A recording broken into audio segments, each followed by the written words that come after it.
right, Matt, co-main event time for the Bellator 240 portion of our Dublin card. And in our co-main event, we have a tough fight at a contracted weight of 160 pounds between BDK, Kiefer Crosbie, Big Daddy Kiefer. That is a weak nickname. One of the top rising guys at SBG, taking on Iamik Furtado. And Matt, this is an interesting fight, and we've done quite a bit of research on Furtado because this is a guy with a very decent kickboxing and striking background, and he's taken on a fairly well-rounded fighter in Kiefer Crosbie, a guy whose mouth gets him into some big fights and has in the past, and he's taken on maybe a relative unknown to Bellator fans in Furtado. Now, Furtado's coming in here as a sizable underdog. He's a plus 330 underdog to Kiefer Crosbie's minus 435. And again, you've got a relative unknown and you got a fan favorite, Bellator odds. That makes for a very weird type of prediction. As well, over on Tapology, out of 190 votes, 88% of fans going with Kiefer Crosbie, 68 predicting that he wins by decision. If you're a guy like Furtado coming into a fight like this,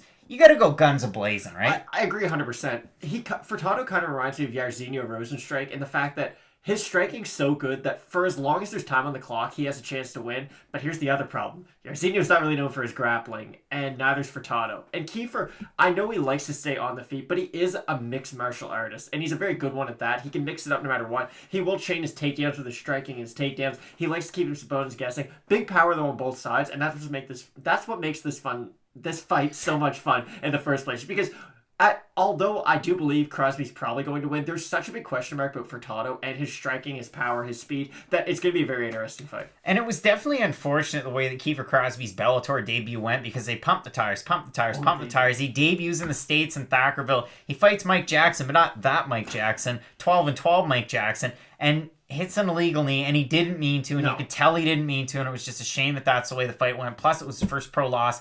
Then he comes back, beats Hugo Pajea in his second Bellator fight and gets a win. I think he's going to be able to get the win here. But again, it's the fear of the unknown. When you have a guy like Iamik Furtado and you put it perfectly, it's a classic striker. It's a pure striker versus a complete mixed martial artist, or more complete mixed martial artist. And you never know what you could get in a matchup like that. But Matt, that being said, we've got 3 different Bellator cards this weekend. UFC Auckland, so many fights. You can check out the predictions here with Fight Night Picks on YouTube, as we always say. Let's get into it.